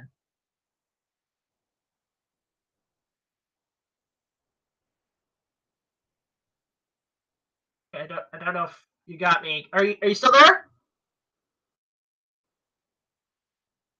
Hello? I don't know what's happening. I think we lost GT. I'm not too sure. Can you hear me now? You there? I don't know what's going on. No, it could be because my computer's kind of lacking a little bit. So apologies for the technical problems, folks. Okay, that's weird. Yeah, like I don't know what's going on. Like, I mean, I'm still live, but I don't know if you're coming out. Well, if we don't get JT back, I think like that'll be fine. I'll put a link to his channel down below if we don't get him back. If you can't get back on JT, then you can probably just sign off and I'll put the next guest on. All right, I'm trying. Wait, we got you now. I can hear you now. Okay, cool. Okay, yeah, okay. Let's just go for a little bit more. But you know who I would want to cast as Dr. Frankenstein is Tom Hiddleston. Yeah, I think he'd be doing pretty good for that. Yeah, and then for Frankenstein himself, I would actually cast the guy who plays the Mountain in Game of Thrones. Yeah, he'd be a good choice. Yeah. So yeah, that's just yeah. So I can't remember what we were talking. Yeah, we're talking about the whole MonsterVerse and Dark Universe thing. But yeah, I heard something that apparently like the Book of the Dead from the Brendan Fraser Mummy movies makes a bit in the new one. It does. And when I saw that, I freaked out in the movie. I'm like, okay, that's the Book of the Dead. Why is that But here? that means those movies are in canon, though. Yes, and that means they could just do what everyone wanted and just bring back Brendan Fraser, because like he was what made those mummy movies. Like the first two films I genuinely really like. The first one especially. The second one's like the first two acts, and then the third act is where I kind of lose it with that CGI. The worst CGI I've ever seen. It's got a good ride at Universal Florida, I will admit. As much as that replaced Confrontation, I do dig Revenge of the Mummy as a better roller coaster compared to Hollywood. Yeah, I only went to Universal Studios Hollywood, but like I had a fun time on the Mummy ride. You're like Imhotep, and like Arnold Vosloo is so great as Imhotep. Like he's imposing as hell. And I just like if they could have retweaked some things with the Mummy Returns, if they would have just had just The Rock himself be there, like it was just like the reason they take away their powers because they have to fight them as warriors. I also like the whole thing of like even at the end he does kind of go to the good side a little bit. He's like he kind of looks at Brendan Fraser and Rachel Weisz. He's just like, yeah, man, I'm sorry for all this shit. You know what? I'm sorry. You know, you guys go live your life. You guys are cool. We're cool. I'm out. Mm-hmm. Yeah, I like that. Oh, I love that too. I mean, I love those first two movies. Really, the first movie. I used to like the second one more until the third act. Like if it's the first two acts are really solid, just get it's upbeat, it's action packed, it gets the story moving. But it's just that third act when the goddamn CGI Dwayne the Rock Johnson. Well, I do like the battle scene that the Magi have with Anubis's army. That was actually pretty solid. No, that was solid. Like I said, it's Steven Sommers' best two movies. Yeah, I'm actually considering, because when I do Mummy Month, I'm actually going to bring in a guy to play Imhotep, and I'm going to get somebody to be Edith Bay. So we're actually going to make that shit happen. But are you going to have Rick O'Connell?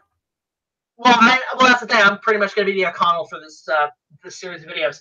But I'm debating on two things of what I want to add. I want to add either a Boris Karloff mummy. Like, I have this idea where, like, the two mummies team up, and, like, the female mummy and the 99 mummy. And then, oh, crap, are we getting... Oh, God, this bad reception is terrible. Hold up. Lag again. God damn it.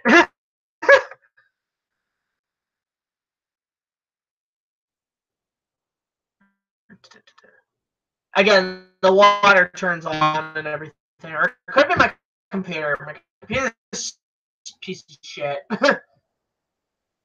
Of course, there's technical issues like the first time I show up. We're lagging. Okay. We'll give it a moment, and then we'll just quickly cut off here. We'll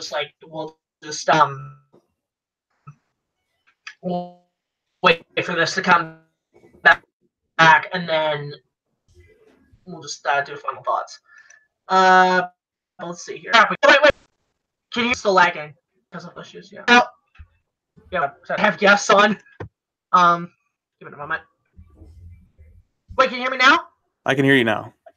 Okay, so we have it where the 99 mummy and the female mummy, they're like kind of teaming up. And then I want like somebody to tap them on the shoulder and be like, and they're like, we're gonna take over the world. And it's like, I'm afraid that is my job, you son of a bitch. And like Carlos mummy just punches him in the face. Oh, that would be great. Just have Carlos just come in. Explain that, you son of a bitch. Yes, you have to do the Karloff voice too. Yeah, either that or you know what? For some reason, I want to bring fucking Yu-Gi-Oh in.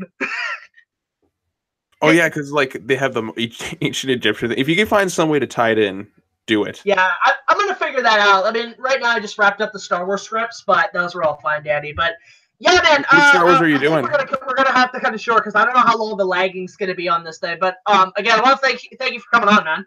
Oh no, thank you for having me. I know you've been trying to get me on one of your live streams for a while. It's always just like our schedules never line up.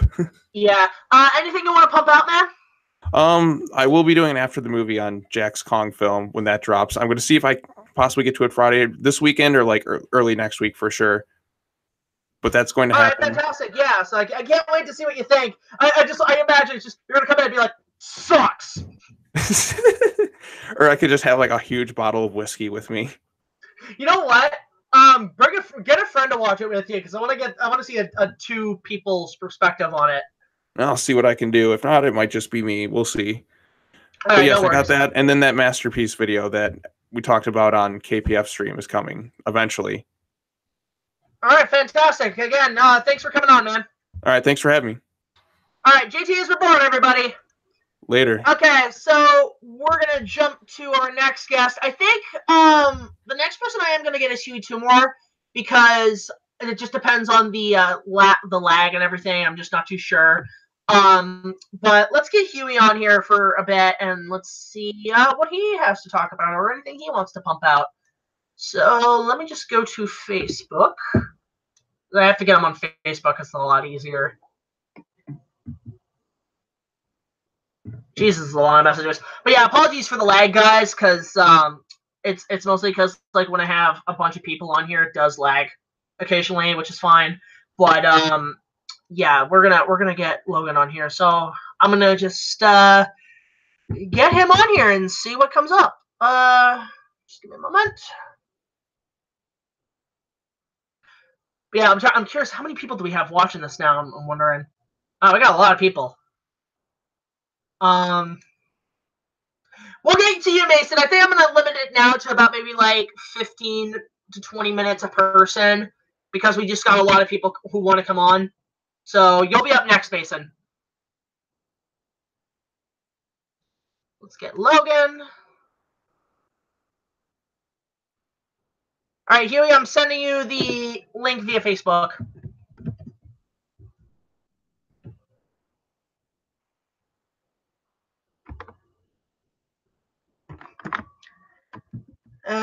Yeah, I think, you know what, it's Black Friday, Friday. I think I'm actually going to buy a new laptop because I do want to put out more content. Like, I do want to do better live streams and without this lag. Because, like, this laptop has, like, really bad problems right now. Like, it's got, like, really bad lag, and it's just really, essentially, kind of shitty in terms of the lag.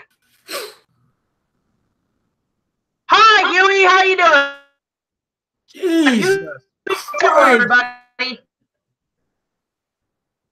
Dude, not so loud.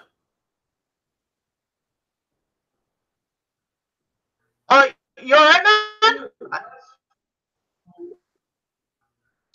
Sorry, man. Sorry. Yeah. So we, yeah, sorry if it's lagging a little bit. It's just because, again, shitty computer. How you doing, man? I think we're still having lagging problems. One moment. Turn off your camera. I'm actually gonna see if I can the main page to go. Here we're coming. Oh Jesus. All right. I think let me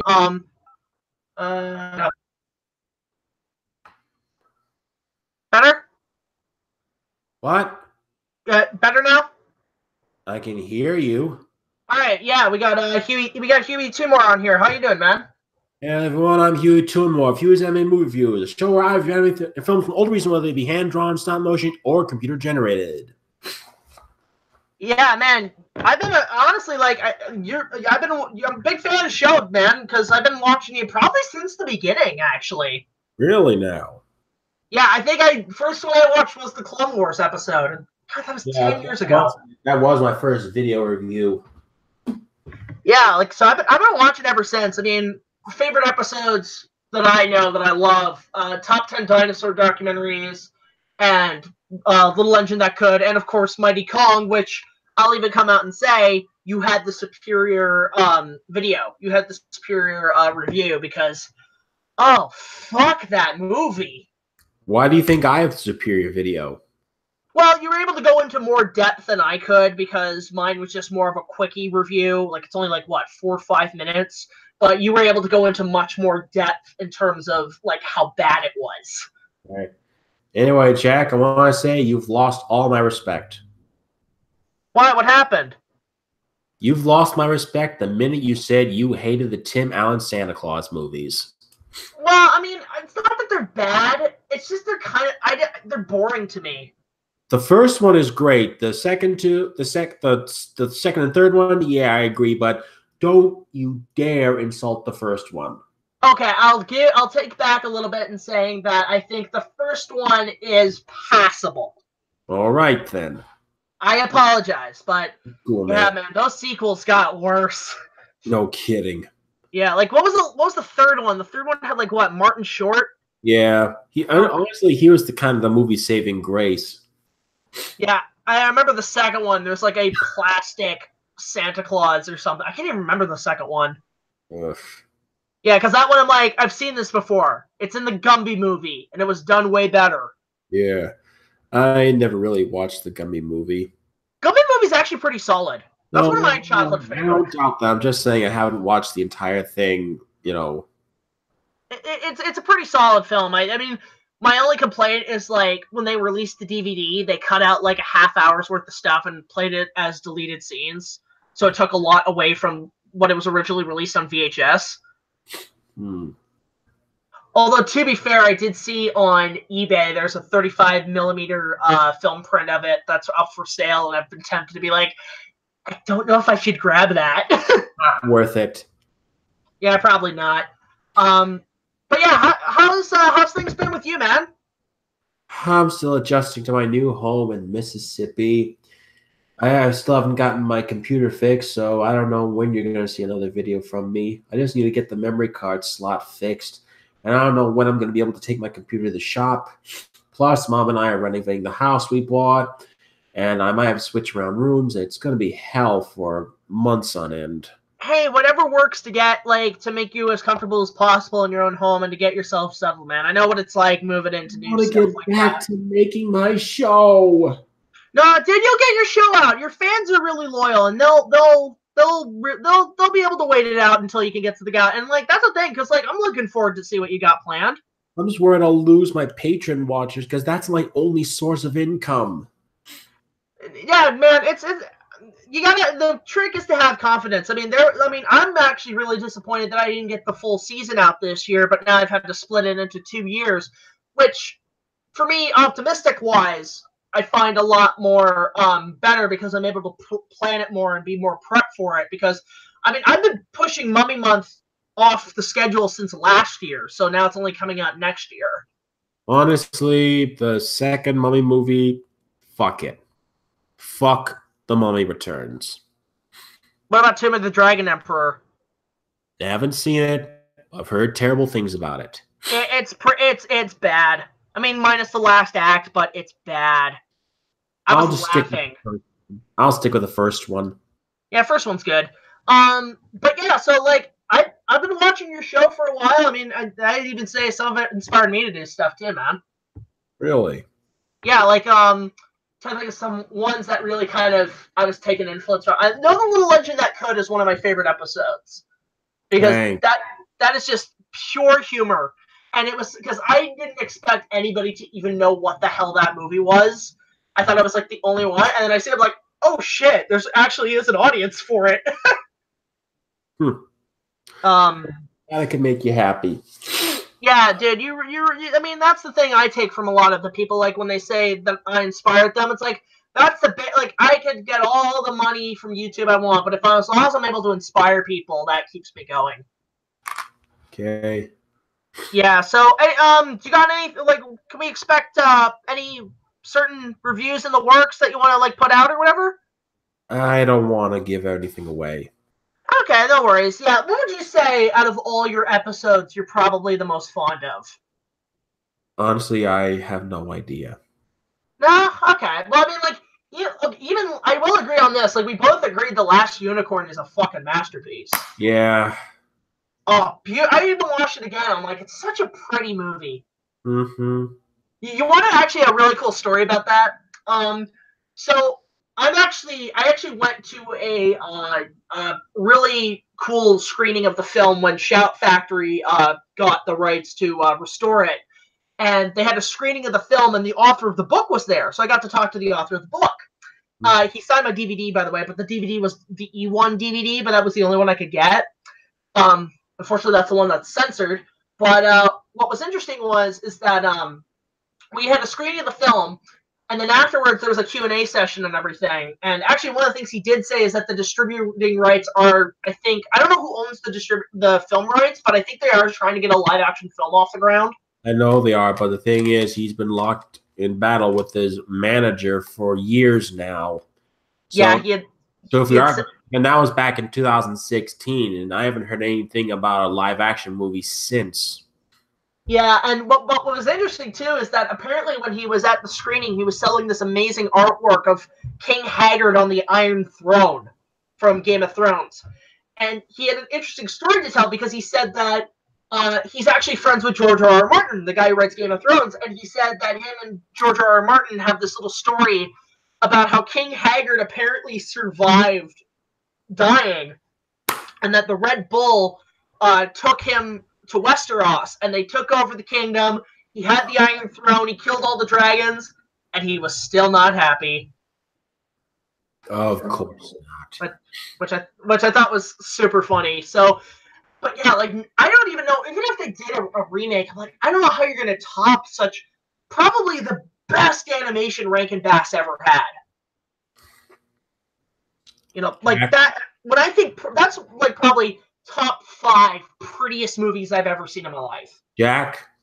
Yes? I hate to give your hopes up, but with everything that's going on with Beagle and his family and the whole situation with Connor Cochran, I don't think we're ever going to see a movie remake. I don't know. Maybe when I get up there in the ranks, you and I can direct it together. Dude, that's probably not going to ever happen either. You never know. So yeah, I'm just trying to think of some other stuff that was like episode-wise that I enjoyed that you've done. I mean, okay, let's put it like this. What would you say is the best episode I did on the show? I don't know. Like, okay. No worries, man. But yeah, like, dude, you've been a real inspiration for me to get on doing reviews and everything. So I can't thank you enough, man. Yeah, cool. Yeah, just, stay in good spirits, man. You know, things are gonna pick up. I know 2018 for a lot of people has been kind of a shit year. It's been for me as well, but, gotta keep your spirits up, man. Jack, right now I'm not a happy person. Okay. I'm sorry to hear that, man. Maybe me wanting to jump in was a mistake. Hey, no worries, man. I'm always looking for people to talk to on here and everything. If you ever want to talk, just let me know. It's just here I am, and I'm just being depressed. And while No, it's fine, man. It's totally fine. I just don't know what to talk about. All right. Well, if you got any questions, you can always ask. If you want, are there any questions you have about the show or anything about in terms of stuff for the channel? I think I do have a favorite episode. Okay. It's a tie. Your reviews of the unmade Legend of King Kong and the 1996 King Kong. Yeah, I'm pretty proud of those episodes. Those were pretty good because I actually did a lot of research on those. I admire your dedication to your research. Yeah, funny enough, I actually went to the point of talking to some people at Weta Workshop about it. Really? Yeah, JD Best Work and Daniel Falconer, who are 2 designers at Weta, I got a bit of insight for what's going on, and I put that in the episode. But one of the things that Jamie later told me, Jamie Best Work, sculptor at Weta, he said that we were actually really happy we never did that film, not because of the script, but because we weren't ready. They just weren't ready technology-wise. Honestly, I'd rather want to see that movie than what we got. Yeah, I find, the movie's fine as a nice tribute, but I wish it could have been its own story. Yeah, I want to say, I never knew that in 1976, they wanted to make King Kong more humanoid to, change everything up. And we show the picture and you did your, Mr. Plinkett impression. Oh, my God. I love that. Actually, funny enough, there will be a Plinkett moment in an upcoming review. I'm not going to say what it is, but it's super funny. I showed it to my group, my creators, and they were laughing so hard. As you all know, whoever doesn't know out there, I am actually doing my own remake of King Kong. Yeah, man, I'm actually really looking. I've seen the designs, and it looks amazing. Can I be honest with you, Jack? Yeah, sure. You're the reason I'm making it. Aw, dude, that's so sweet. Yeah, it's just that watching your reviews, of the unmade movies. Well, I really wanted to make King Kong for a long time. The first time I ever remade King Kong was as a comic with my brother. And it was mainly like a cross between 1933 and 1976. It was like a short little comic remake. Wasn't much dialogue. I mean, the first page is like, there's one, like, we have to search down and find King Kong. And he goes, and there he is. Oh, wow.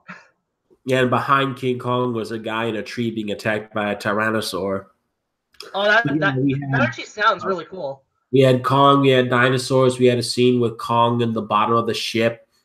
And I don't remember what, I think Kong was on the Empire State Building or the Trade Center. I can't remember, but I think the comic's like gone. Like, you know, it's like been swallowed up by time. I don't know. It's gone. Well, I used to have a lot. I used to make a bunch of comics growing up. I actually had a whole storyboarded, colored in with pencil crayons of the fight between Anakin and Obi-Wan from Mustafar, and I did my own spin on it. And I've been looking everywhere for those drawings. I can never find them, but if I did, I'd probably do like a little animatic and kind of show off my artwork. But I always keep my artwork in like files and everything, which is interesting. But yeah, man, your comic remake, I'm looking forward to however it comes out. It looks spectacular. Anyway, after the comic, I wanted to do another remake of King Kong as a movie, but I was a kid and I didn't know about. I didn't want to make like King Kong. I wanted to make my own thing, but you know, I was a little kid. I was stupid. I called it Gigantic Kong. I was like, what? And you know, looking back, and I was like, what the hell was I thinking? And my idea was the gorilla would climb up to the top of the Statue of Liberty and like swat away at jet planes on top of Liberty's torch. But thinking about it now, gorillas can't swim, so there's no way it could have gotten to Liberty Island. And jet planes could have easily taken it down. I mean, it has Gatling guns, missiles. Sounds amazing. Then in high school, I wanted to do another King Kong. But here's my big problem. Here's the big problem I had.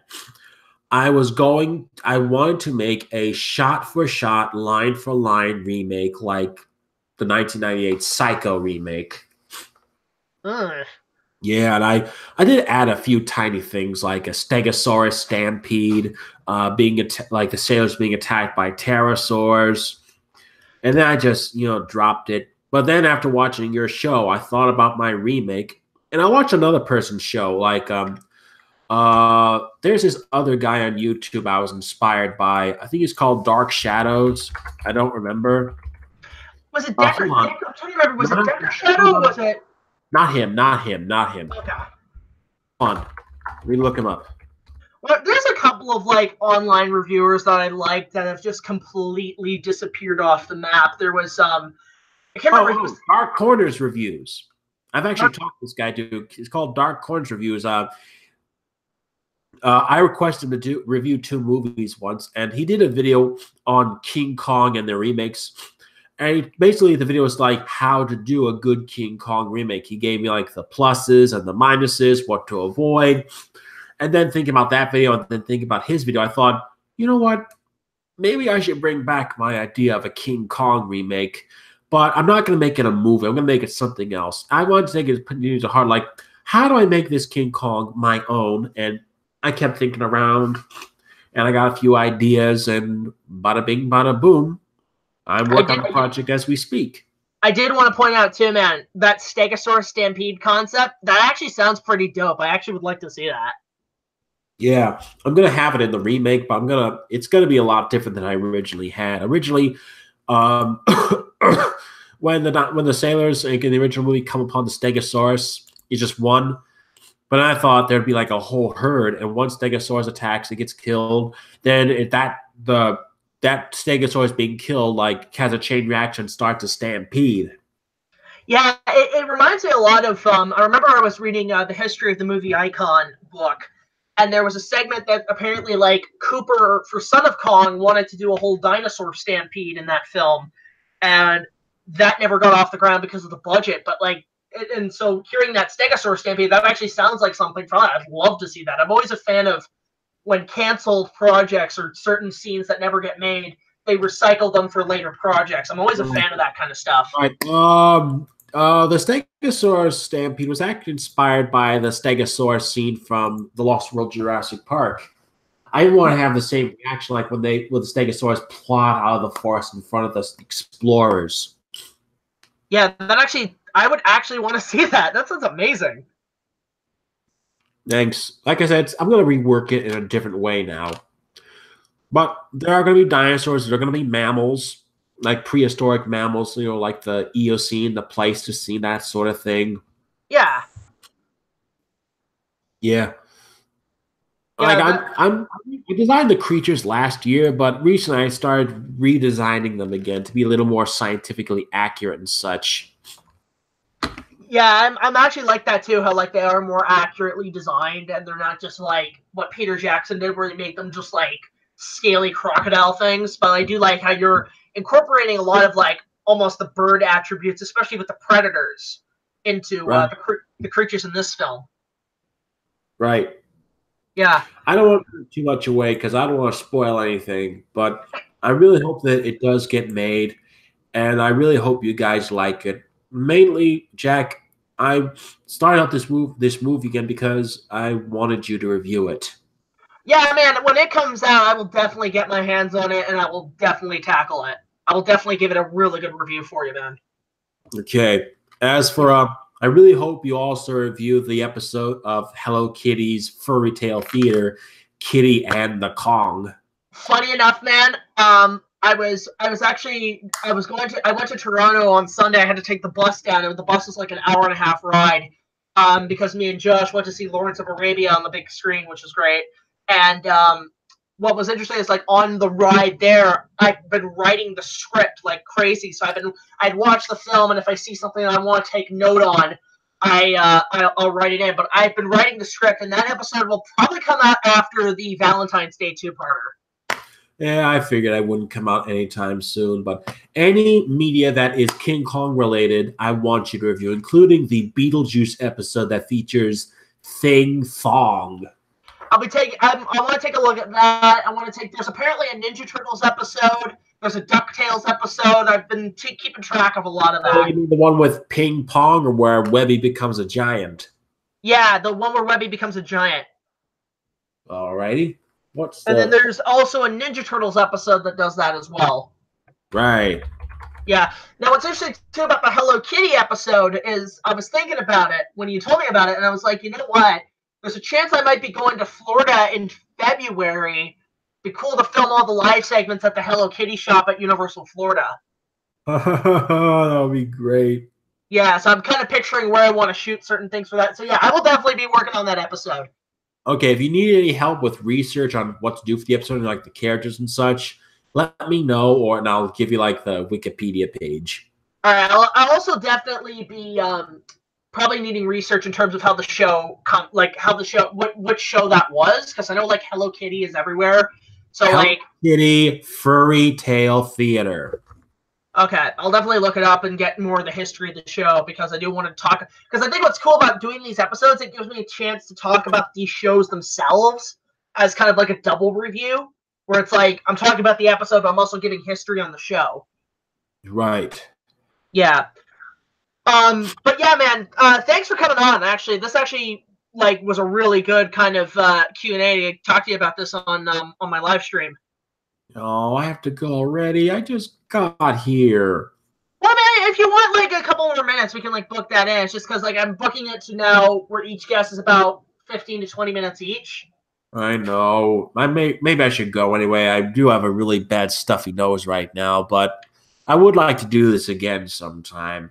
Yeah, but, definitely, man. And hey, you know what? You know what the best cure for a cold is, man? Eat a bunch of hot chicken wings. Oh, God, I love hot chicken. Oh, by the way, guys, make sure to check out Jack's co-review with Isaac the Media Hunter on the 1978 television cut of the Dino De Laurentiis's King Kong remake. Yeah, By the way, I'll put that in the link below. And actually, Huey, you were a real help. I want to thank you for that, because actually that turned out to be one of my favorite videos of the year. yeah, that was my idea. Yeah, you helped write the episode, and it came out really well, I felt. Also, while at it, guys, go subscribe to Huey. Go support him on Patreon. He could really use the support. Yeah, please. I really need money on the table right now, especially with what's going on in our new home. Yeah, well, I hope all the best for you, man, because I know what it's like moving into a new house, but you'll pick up. Thanks. All right, well, take care, man. Yeah, tomorrow's Thanksgiving, and I have an MST3K marathon to binge watch. Oh, happy Thanksgiving, man. I'm actually, because it's Canada here, we already celebrated, but I'm probably going to watch the parade only for the Goku float. Yeah, make sure to watch the new episodes of Mystery Science Theater 3000 that air tomorrow on Netflix if you can. Yeah, I have Netflix. I'll see if I can check it out. Okay, see you later, Jack. All right, take care, man. Bye. Bye. All right, so that was HEWY TOONMORE, everybody. Thank you very much, man, for coming in. Let's see if we can get the camera back on. Can we? See if this helps. Yeah, we're back on. So I guess before we get to the next guest, which will be Mason McCleary, we're gonna focus on a couple of questions. So if you guys have any questions, fire away. I think I'm gonna answer because I have the live stream on my phone now. I think the problem was it was lagging when, and oh my god, it's already lagging now. Basically, we're gonna focus on getting the videos, some questions out now while we're at it, in terms of that. And I might actually, for later guests, put the camera off, because I think that's one of the reasons it's lagging. But let's see what kind of questions we have here. Nothing yet. All right, you know what? I'm actually going to turn off the camera, because I think that's one of the reasons why it's lagging. So let's do that. I'm going to turn the camera off for this. Yeah, you guys can still hear me, which is good. I think it's better this way, actually. If I could, I would actually put it off more. Or I would put it on more if I could. So yeah, let's see if we can get a couple questions on here before we get the next guest on. So you guys just fire away. Hey Jack, my boy, have you heard that Universal Japan is making Evangelion vs. Shin Godzilla attraction? Yes, and I am super excited for that. I really want to see what they turn out with that. If I could go to Universal Studios Japan, I would, because that would be interesting. Jared has a question. Who would you choose as the Wolfman? In terms of actors, well, Benicio del Toro was great, but I think for now, who would be an actor who could play because you'd have to get the Wolfman to be kind of a split personality, kind of like Tom Hardy in Venom, but I'm thinking more just like somebody in terms of play the Wolfman. I can't really think about that right now. I'd probably just try to put it somewhere where I could think about it. But anyway, so let's get to a final question before we get Mason on here. Hey Jack, what are your thoughts on Gamera the Brave? I've never seen it. I'm not the biggest fan of Gamera, but I think if anything, I would. I don't know. I think I'd mostly stick to the Heisei Gamera if anything, if I had to choose. So let's get Mason McCleary on here. For those who don't know, Mason is a really cool guy from Australia, one of my best friends. Met him through a lot of chats and everything, and he is right now, he's a big filmmaker, works in Australia, and he is actually right now currently working on a restoration of the 1925 Lost World film. And he's gathered a fuck ton of scenes from that movie that he's pretty much compiled into that he's putting into a new restoration, which is great.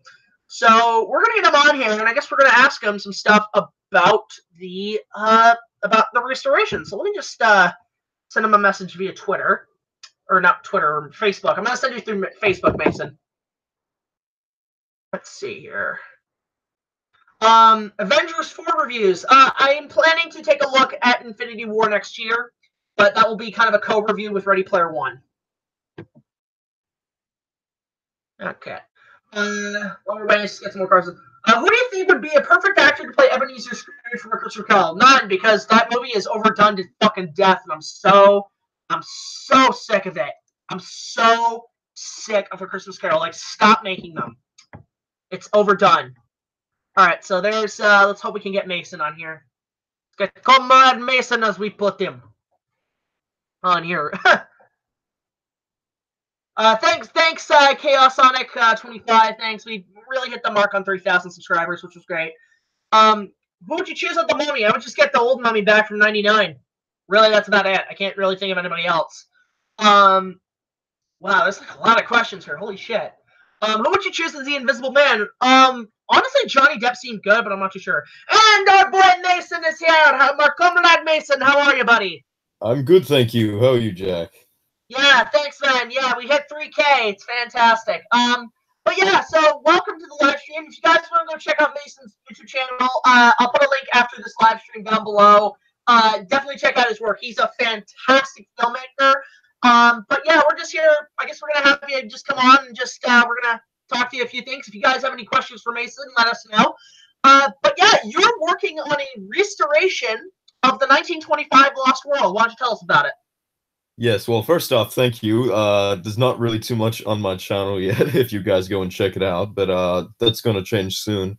For my restoration, well, I'm just the same as you. I grew up with King Kong and everything like that. I love that, but The Lost World was always drawn to me, and I think I have some sort of crazy obsession with trying to finish off films that earn some sort of disrepair, kind of like Team -1 of just Star Wars, that you know, people always want the definitive edition. And The Lost World for me was really something that I wanted to kind of preserve and get out there, because each edition is really not very satisfying. Like I think between 1929 and 1948, like the original negative was cut and essentially cut in half. I think it was cut from about 104 minutes down to just 50 minutes. So essentially cut in half, and then prints have been scattered around, and it's really hard trying to dig up things. But so far I've got a few 60mm prints because I'm doing it all with photochemical and scanning in 4K. So I'm trying to get an Indiegogo out there for a Blu-ray. But yeah, because isn't The Lost World at this point is in the public domain, right? Yes, it is. So I can legally actually release this as my own restoration, which I'm really happy about. Yeah, because I remember you were telling me that like you had actually found a lot of scenes that nobody has seen for decades, and that certain like what do you call it, libraries and stuff have been contacting you and saying, where the fuck are you getting this shit? Well, yes, what I have so far as in materials is I have 3 16mm elements. I have a reel of 16mm fragments. And what I believe that is I believe it's trims from Encyclopedia Britannica. I have a 16mm copy of A Lost World, which is really sharp. It's like a shortened version for like schools and distribution. And that version there is really nice because it's straight from the original negative. Like it doesn't have anything lost on it, but it's really high quality. Then I have just a 16mm print of the Kodascope version. And then for 35mm trims, I've got 2 35mm trims. I've got a fragment of a Czechoslovakian trailer of the English version, which has missing shots on it. And I also have the trailer in a 35mm lavender trailer that it was nitrate, which I managed to dig up. And as well, for other missing scenes, I'm trying to do what they kind of did with Metropolis, as in with scenes that do no longer exist in any form so far as we know. I've actually been digging up original behind-the-scenes stills and just stills on the set and using those to fill in like the missing gaps with kind of explanatory text gaps. It's kind of like the restoration kind of cleanup of London After Midnight, kind of what TCN did. Exactly. And to answer your question, Tristan Foss, we're talking about Mason, who's doing a complete restoration of the 1925 Lost World. And yeah, man, dude, I've seen your collection. It's insane how many copies of that damn movie you own. Like, you even know. Oh, yeah. How many copies do you own of the John Rhys Davis movie?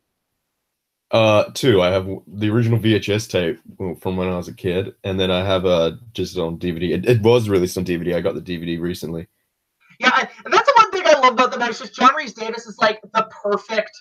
The Lost World. I just love it when he's just like, that is the Lost World. Jack, do you know what I'm doing?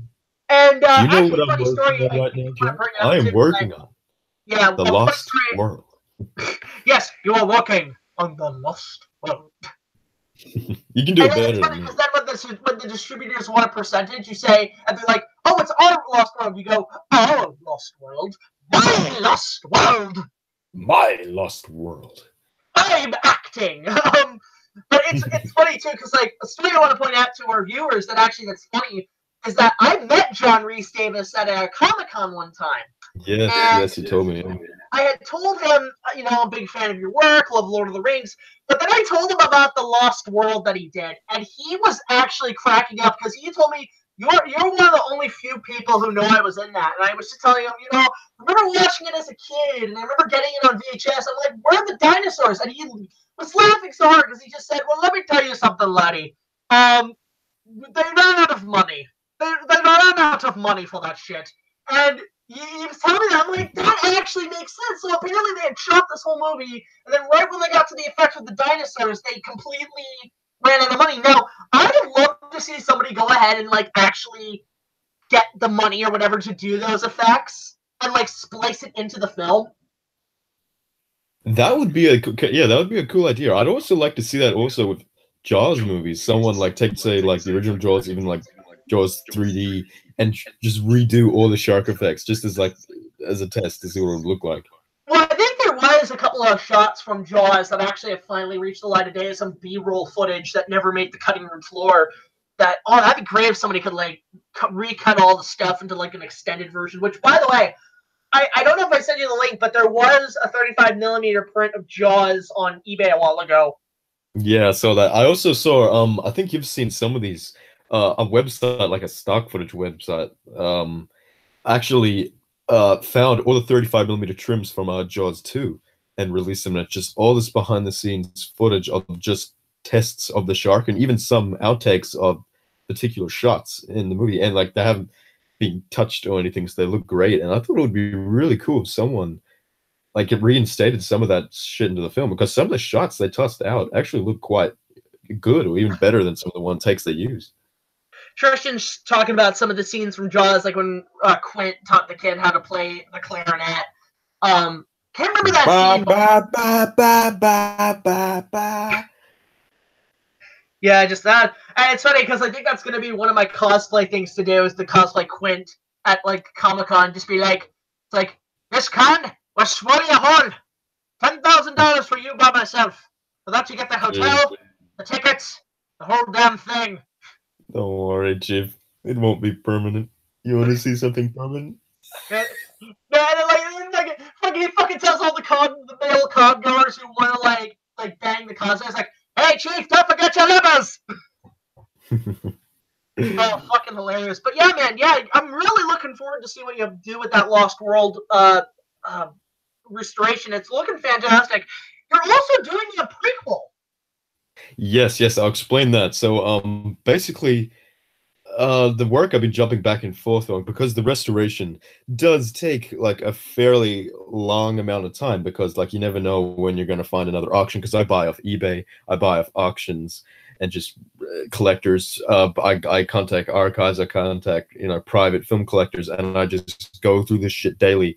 And sometimes a scrap or two turns up once a month. Sometimes I might be lucky to get a lot of stuff. Sometimes it might go a couple months without finding anything. So it's really, I can't really say exactly when it will be finished. But what I am planning to do is I want to kind of release like a Blu-ray through my channel, which I'm going to be setting up next year, which is going to be kind of a prequel to The Lost World, which I'm making as my own filmmaker, and also as bonus features, my own restoration in 4K with things like the trailer and the outtakes and everything that they need to kind of release definitively, which is all cleaned up, because I'm using a couple programs like Neat Video Noise Reduction and PF Clean, which is film restoration software to get rid of all the dirt and the splices and the negative dirt and the scratch marks and everything like that, stabilize the image, clean it up, color tint it based on a few color tinted shots that have been found to get the correct colors. But anyway, what I'm doing is I'm writing a script called Maple White, which is a prequel to Lost World. I don't know how many people have read The Lost World or have seen the movie, but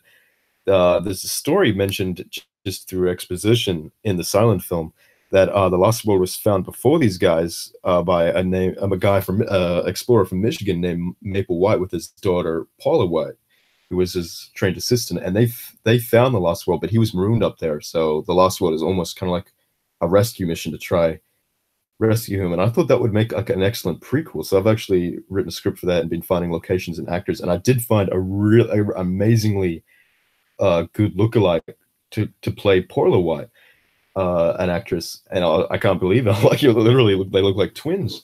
But I'm really excited for this. I'm doing it all practical dinosaurs, no CGI. I'm shooting it kind of like a dark, misty jungle. I saw your video on remaking the Lost World, and your art, and even HEWY commented on this. I saw you had art choices of dark jungles and making it almost like a horror film, making the dinosaurs scary, and trying to bring back kind of that fear, not from like a dinosaur movie, but like like the original Jurassic Park movies when we were kids, when the dinosaurs really scared the shit out of you. Yeah, I mean, like, it's still at least, like, if you make them, like, scary, at least still make them animal-like. Don't make it, like, alien or anything like that. No. Wouldn't go that far. No. I'm still portraying them as animals, as real animals, not as monsters. But I'm even throwing in pretty funny stuff with the dialogue. Thanks to you, you gave me a couple ideas where, like, it's like they have like a little book because it's set in 1912.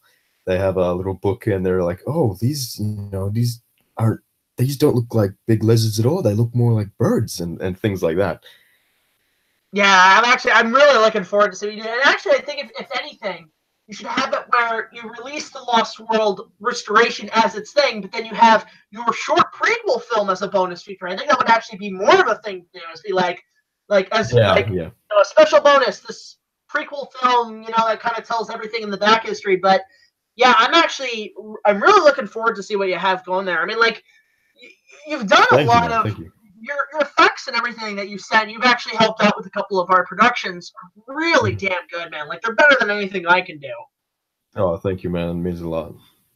Yeah, and like, I can't remember. Like, did you say at one point you had like a couple props and stuff from certain productions or whatever? I can't remember off the top of my head. I have a few things from the Lost World, and I have some handwritten notes that Obi wrote on Kong and Lost World, but I don't really have any kind of, say, props. My dad has a couple things from Kong and Kong 76, but I don't know where they are exactly. Oh, fuck. What does he have? I think he has, like, a bit of a spear or something like that. It's nothing... I think it's just, like, it's something like that. I don't know. I haven't seen it for years.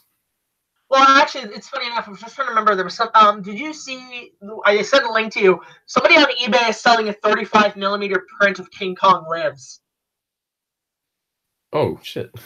Yeah, somebody is. It's up for auction. I think right now it's about $300. But is that movie on Blu-ray yet? No, actually, I think it might be in foreign countries. But that's the thing. The two De Laurentiis Kong movies have never gotten a Blu-ray release here in the United States or in Canada. Yeah, here in Australia, I have Kong 76 on Blu-ray, and it looks amazing. Like, they've scanned it, I believe at 2K. And for bonus features, they do have 2 of the cutscenes. It's a shame they only have 2 on there. I was talking to you earlier about it. They said they couldn't clean up the other ones of some bullshit, but the 2 deleted scenes they do have on there is the whole extended snake fight, the extended and the extended log chasm sequence, and they're in 2K, and it just looks beautiful. That's the thing, because I don't have the extended log scene in the widescreen format. I have it on the full screen and from the old TV cut. But man, if you could send me a copy of that, that'd be great. I really don't know how, because I have to buy like a Blu-ray ripper, because I only have like a Blu-ray player just for my TV hooked up, but I don't have anything. You should get one of those capture cards that you can put on, like, as a flash drive on your computer, but just make sure it has a HDMI output that you can plug the HDMI in and then play it that way. What I've been wanting to do is, like, because for my restoration of the Lost World, I'm also doing a mini documentary, which is like half on my prequel and half on the restoration, which has a bunch of behind the scenes footage and also clips from the other different restoration attempts. So I had to kind of rip the DVDs. This is being legal, of course, public domain, rip the other DVDs. And what I did is I just literally used the discs in my computer and just dragged the files over, and I just copied them seamlessly. And then I converted them with a program online that I got offline into playable files, not like VOB files or whatever you call them. But that works really well, and it doesn't seem to have any artifacts, even though they're just DVDs that are like 720p by 480p. I don't know the exact dimensions. Yeah. What would you say out of all the videos we've done, or I've done and everybody in the crew have done, what would you say is your favorite episode? That's hard. I really love the stuff on the Lost Spider Pit sequence. I love your 2 videos on the Lost World, of course, being kind of like you're the King Kong guy. I'm kind of like the Lost World guy, I guess. Yeah. I really love your one, like remaking the Lost World, and then also the follow-up on that with HEWY's thoughts. I really enjoyed. I really love some of the films. You had like, a lot of thoughts on some of the stuff I said that was kind of a bit more like, oh, I don't know if I should do that. And at the same time, and yeah, he's kind of right, because, you know, he's also, I think, an expert on the Lost World as well. So, but yeah, like we're really overall pretty proud of like how far we've gotten in the last few years in terms of subscribers and views and videos and everything and so on. Oh yeah, I'm really proud of you. I'm really happy you just reached 3K. I remember the moment you hit it, you weren't actually paying attention. You're up doing something, and Brad and I noticed it straight away, and we're like, ah, and then it dropped back down the next day. I put a mute on because like I'm just trying to focus, and all I get is badoo, badoo, badoo, badoo, badoo. I'm like, ugh. And then like you joined back like 10 minutes later. You're like, oh shit, you missed it. Yeah, well, I already knew about it, but like, it's funny because like a couple hours later there was a glitch, and I got knocked down to 10, and then it finally got up to 3. I think like yesterday or something. I saw that, yeah. Yeah, but yeah, man, I'm overall really happy with like how things are turning out. And I'm hoping this coming year turns out to be a really good one. So I'm really excited. Oh yeah, 2018's really been a letdown for a lot of people. I see. Total shit show. Oh yeah, it's been the worst fucking year of my life by far. Yeah, this is almost like 2016 bad minus the shitty movies. It's even essentially for that, just for live, it's probably my worst year. Yeah, well, things I hope pick up in 2019 because hey, we got the 20th anniversary of the Phantom Menace. I'll have things to say come 2020. Oh, by the way, I don't know if HEWY's listening right now, but I'm sorry. The Santa Claus movies of Tim Allen are a fucking piece of shit. I'm sorry, okay? You can tell him to that personally if you want, but I will say at least I will take back the fact maybe the first one is at least the most passable, but the sequels stink. Yeah. Okay. Yeah. Anyway, man, thanks for coming on. Definitely, guys, go subscribe to Mason, especially with this. I want this guy to get more attention because he's got some spectacular content. Thank you very much. Thanks for having me. You're welcome. No problem, man. And yeah, just go subscribe to his channel, and yeah, just check out his work. And thanks for coming on, man. You're welcome. Thank you. All right, take care, buddy. Have a good night. You too. All right. But yeah, so that was Mason McCleary. Really great guy. Comes from the land down under. Great person to be around and fantastic talent. So I think we're finally going to end this live stream because I think we've been going on for a while. I'm going to turn on I'm hoping my camera can finally work on this shit. But what we're going to do is answer about 3 more questions, and then I'm going to wrap it up for the night. So if you guys have any questions, just leave them in the chat, and I will answer them. His name's Mason McCleary, Tristan. So let's get 3 more questions on here, and then we're going to call it a night.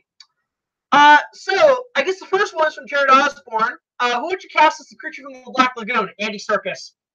Andy Serkis, hands down, I would choose as the creature because he would be great at that.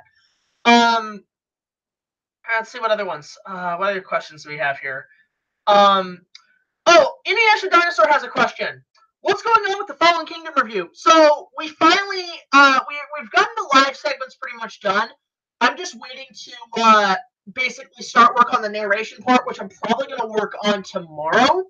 I'll start working on the narration portions and then get that edited going. But you can expect that around Christmas, around December, for that to come out. I'll put a spoiler out. We're putting out a trailer next Friday, so you guys can get an idea of what's happening in terms of the episode, just to give you an idea of how it's going to be. But that comes out next Friday, not this Friday, because this Friday we have our remake of Kong coming out. So there's that. Let's see. Final question. Before we get going. RJ Entertainment. This is a good question. What is your most anticipated movie of next year? It really is difficult to say because there's so many movies coming out next year. If I had to pick, it would be between.